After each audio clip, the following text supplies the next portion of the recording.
Hey guys, what's going on? It's your girl Tally. I'm at work on lunch break, but I just couldn't wait to get on here and talk to you guys about something. I know this is a whole different angle, it's different for me, whatever, but just something else, guys, just something else. Thank you for everybody who's been watching. Y'all, thank you for people who've been liking the videos. Thank you for the people who's been commenting, or like one person, my girl Lolo, you know who you are. I appreciate it, yeah. So here's what it is, guys. I don't know what I'm gonna name this video yet, but I was thinking about naming it either Rewire Your Attraction, Change Your Attraction, or Like Who Likes You. And I think Like Who Likes You is a better title, because I feel like more people are going to understand what I mean when I say that. And here's the thing, guys. Some of us, or a lot of us, we have been wired for some reason, even since childhood, to and I'm talking mainly to women, but I know men could have this same issue, So if you're a man watching this, just invert the information. Don't get distracted because I'm talking to women, because this could help you too if you struggle with this.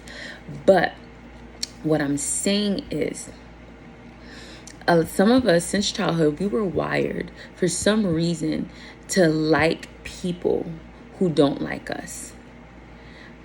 You know what I'm saying? To like people, to be attracted to people, to want people that usually don't want us.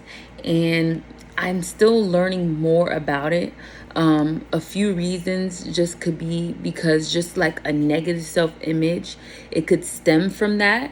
And then because you have, not the right image of yourself, it could cause you to want to seek love and validation in places, in all the wrong places. That's what they say, right? Looking for love in all the wrong places, looking for validation. Because if I could just get this person, or this kind of person, this type of person, then that would validate in my heart that I'm good enough, right?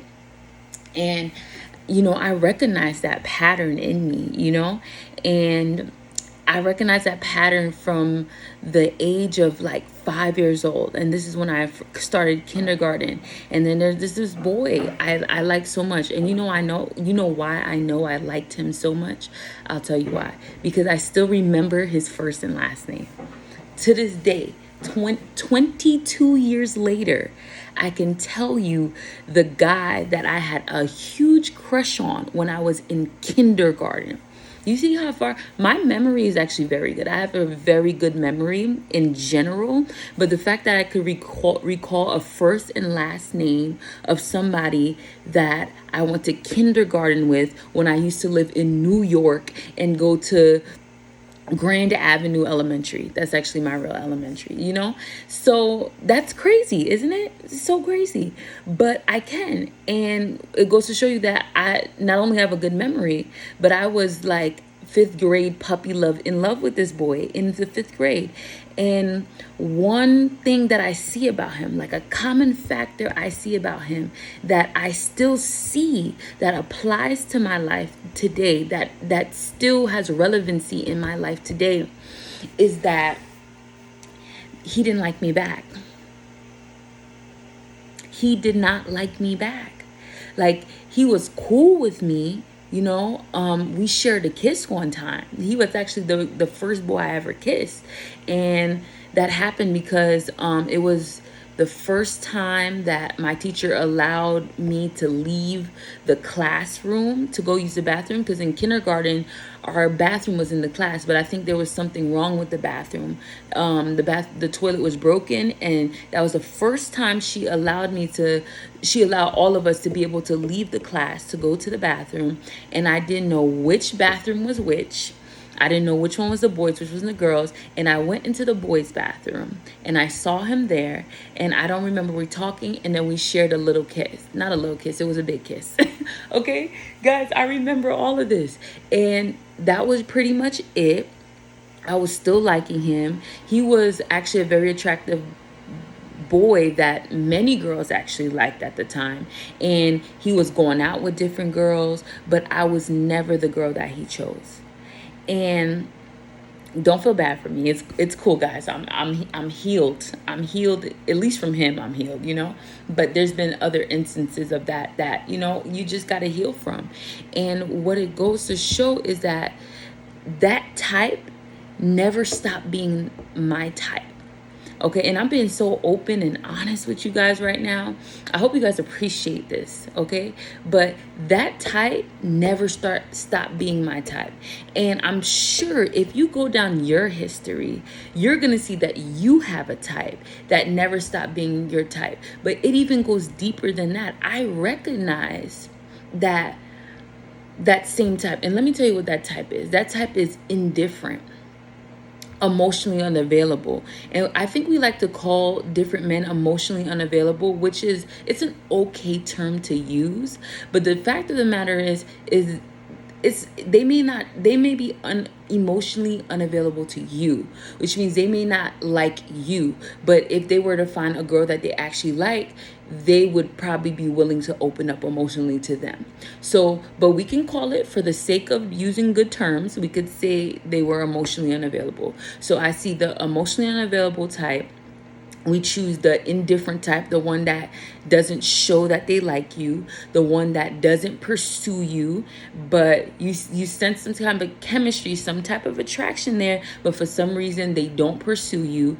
And some of us, because we like that type, hold on, I'm not even gonna go there yet, but that is the type that I see that a lot of women, not only myself, but a lot of women kind of are attracted to. I even went on YouTube to try to, I typed, what did I type? I said attracted to indifference. And I thought there was going to be videos that kind of talk to women about that. Instead, there was more videos of men telling other men to be indifferent because that's how they will seem more attractive.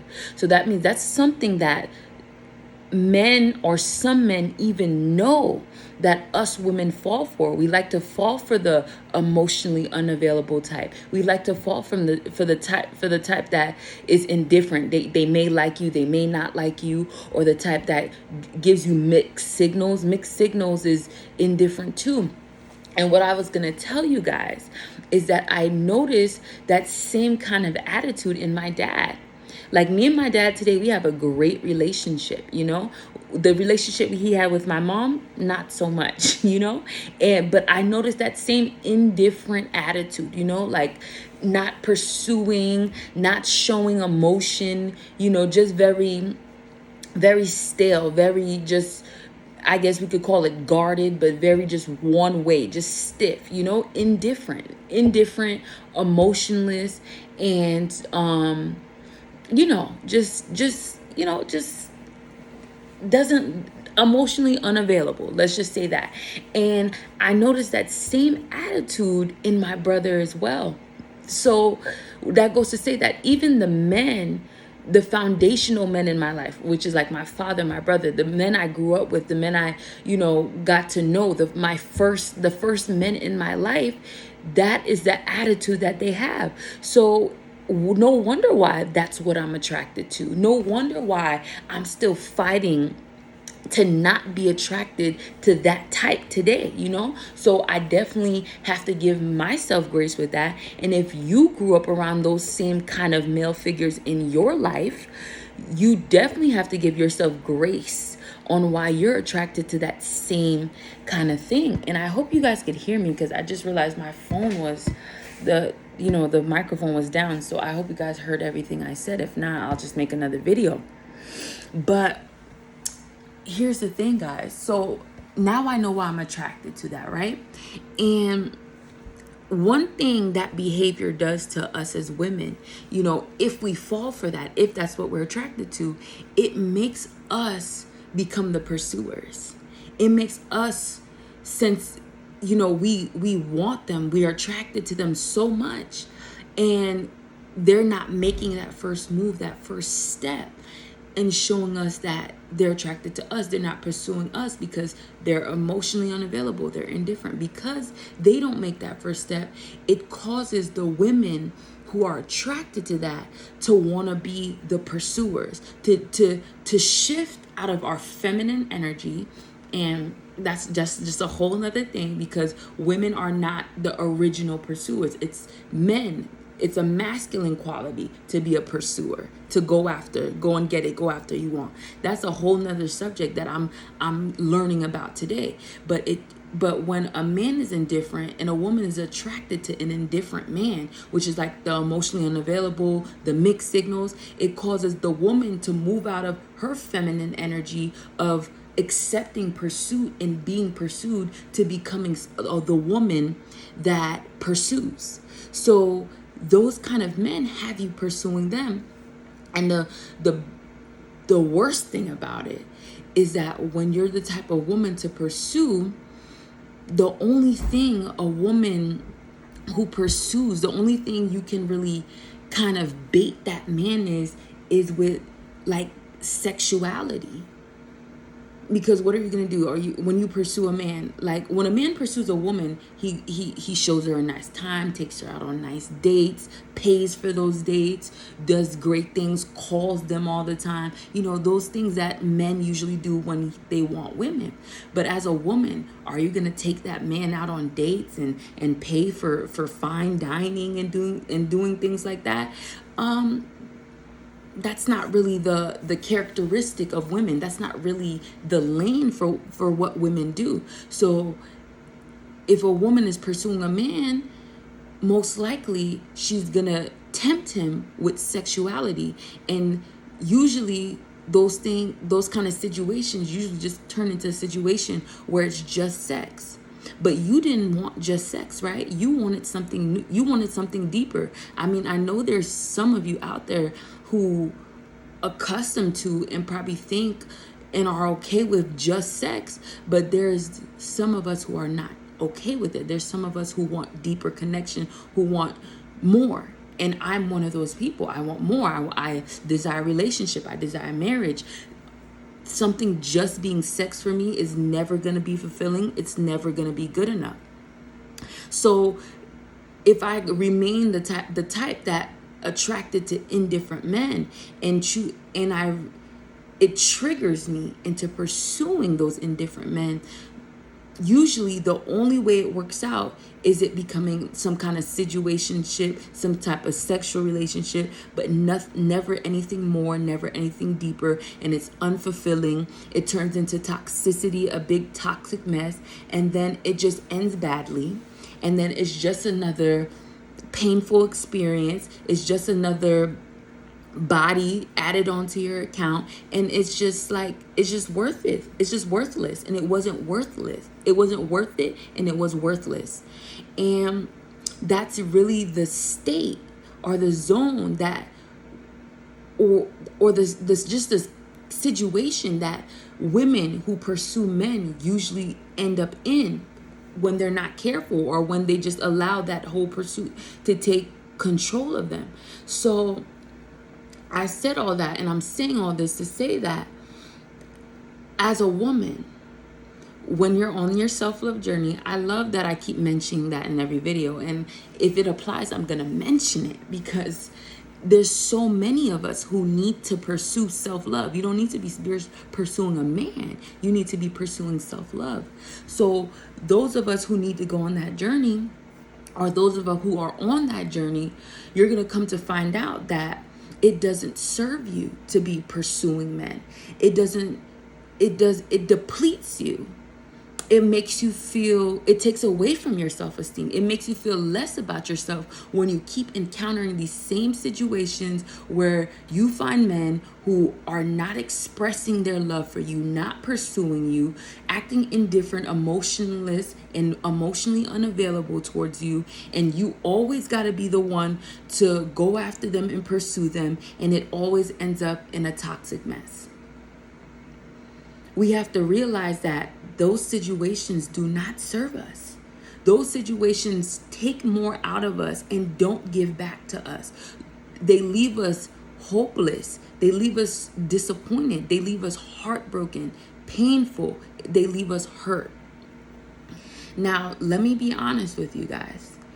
Now that we realize it, that's a great thing. If this is you and you're finally realizing like this is something that's in you, that has been created in you, now what are we gonna do about it? Because yeah, I'm on here to speak to you guys and bring light and shed light on different situations, but what are we gonna do to actually change it? You know, if you hear wisdom, I'm big on hearing wisdom and actually applying it to your life. Application, so you can see changes in your life. So here's the thing. What are we gonna do about it? So from my perspective, in my experience, just because you now can recognize a habit in your life doesn't mean that you now are going to change immediately, you know, or you even have the tools to change. Some of us need to develop the tools to change. All right. And that's going to be developed on your self-love journey.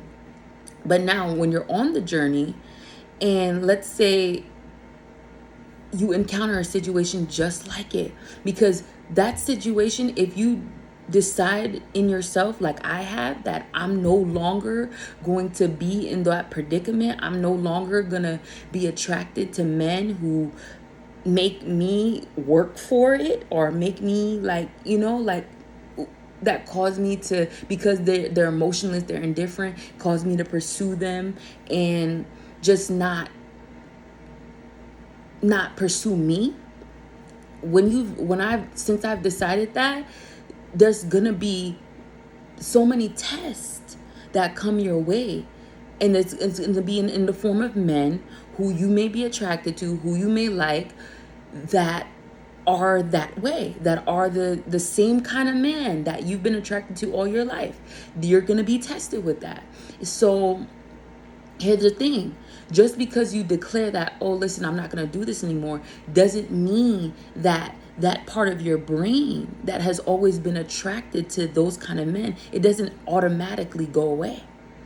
All right. And I think in the self-growth thing, the betterment, the self-growth type of thing, we think that things just happen overnight. And let me tell you, some things do happen overnight. I'll tell you that. Some things happen overnight, but there's certain things that your brain is used to that it's not going to just happen overnight. Like, you're going to have to put some work in. It's going to be a struggle. It's going to be a wrestle. If you didn't watch my video that says that doing better, being better, or bettering yourself is a wrestle, go watch that, because this applies to this right now. It's going to be a wrestle. So I said I'm going to be transparent with you guys right now. Currently, I'm attracted to a guy. I'm single right now. I'm abstinent. I'm focused on my goals. I'm loving God, and in turn, He's helping me to love myself more these days. It's an amazing journey so far. But I'm a woman. I'm young. I'm single, so I'm gonna be attracted to men, right? And currently, I'm attracted to a guy, and I know for a fact that he's not the guy for me. He doesn't fit into my future. I know that. Okay, I know that. I'm far along enough in my journey to know that, to know who's for me and who's not for me. And this guy, he fits the description of the man that I have fell for my whole life. The man who doesn't really like me, the man who's indifferent, emotionally unavailable,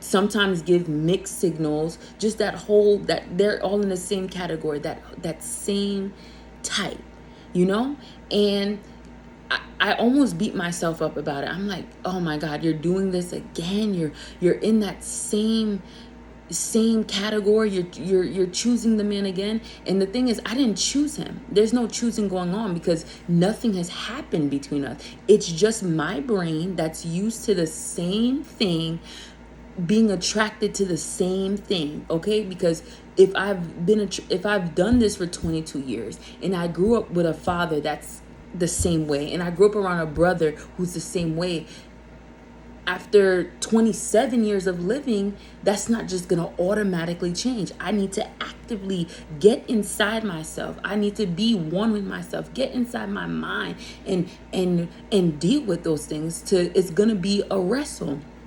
So this guy I'm attracted to, like I said, he fits that same description.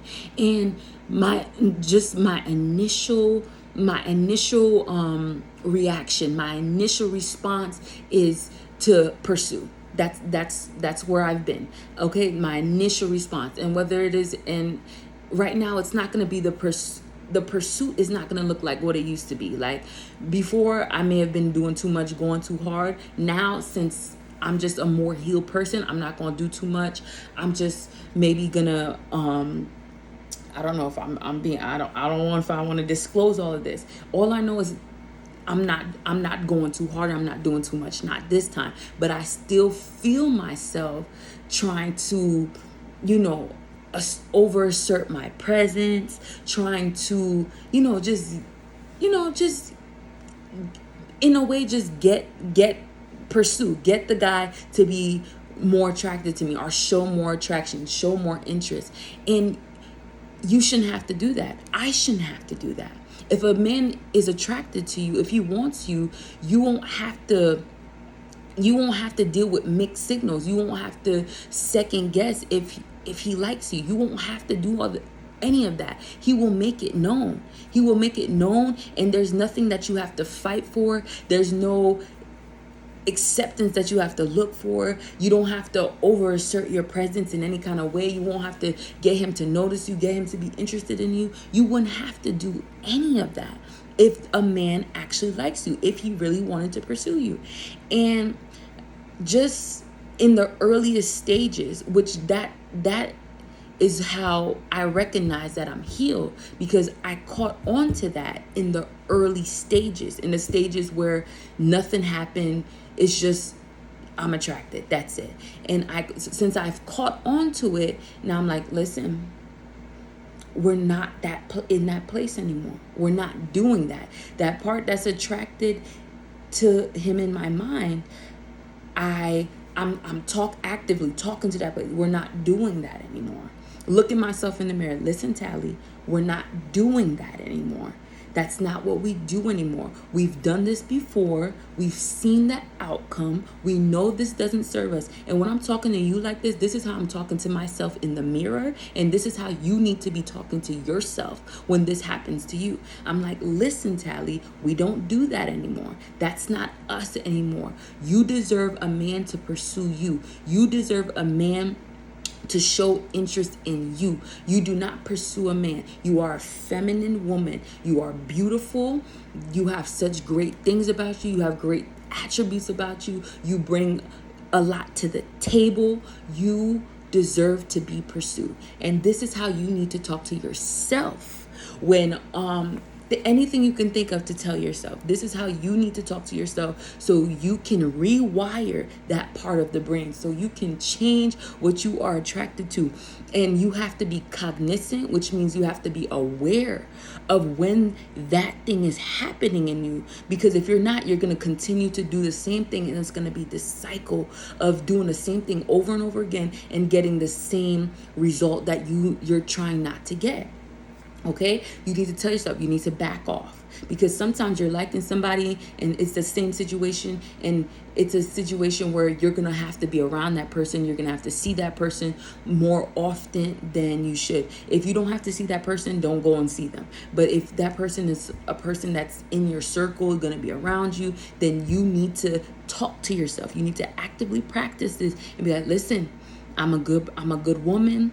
Any man will be lucky to have me, so I don't have to do extra to get no man. I'll wait on who's for me. I'll acknowledge who's for me. I'm gonna like who's for me. I deserve this, that, and the third. You have to tell yourself that, because that's you combating that part of your mind that is stuck in that that cycle that's been going on all your life. You have to combat it. You have to speak. Because even what I've been learning at church, well, I didn't learn it at church, but we've been talking about it at church, but I've already been applying this, that the words in your mouth have power. Life and death is in the power of your tongue. That's already in the Bible. So if your words have power and you're trying to rewire a part of your brain, and this is not just for relationships, this is not just for this specific topic, this is for any bad or negative cycle in your mind that keeps trying to repeat itself, that you are aware of and you no longer want it to repeat. You have to speak to it. You have to speak to the part of your brain. I have to speak to that part of my brain that is attracted to men who are not attracted to me, that is attracted to indifferent or emotionally unavailable men, or men who I have to pursue in order to maybe be something, and it turns out to something that I don't even want it to be, a situationship. I have to combat it, and you have to combat it. And the way you combat it is you speak to it. I deserve better. I love myself. I deserve somebody who wants to pursue me. I deserve somebody who's actually interested in me. I deserve somebody who has a genuine attraction to me. And it's not only about my body or my looks. It's about someone who actually genuinely wants to get to know me. All of that, whatever you got to tell yourself, it got to be all of that. Because I promise you, this cycle, it doesn't end up well. It doesn't end well for you. It ends with you alone. It could end with you alone, because those type of men, they end up leaving you anyway because they didn't want you for genuine reasons, or you end up marrying somebody who continues to act indifferent, someone who you really had to really pursue that relationship so that person doesn't feel like they won a prize by being with you. That person doesn't feel like they're lucky or they're appreciative. That's the word I was looking for. That person is not grateful or appreciative to have you in their life because they never wanted you in the first place. How you doing? So yeah, it's so important because you never want to end up in that same cycle. You never want to end up, with somebody who never initially wanted you in the first place. So that's what I had to say today. You guys have a good day.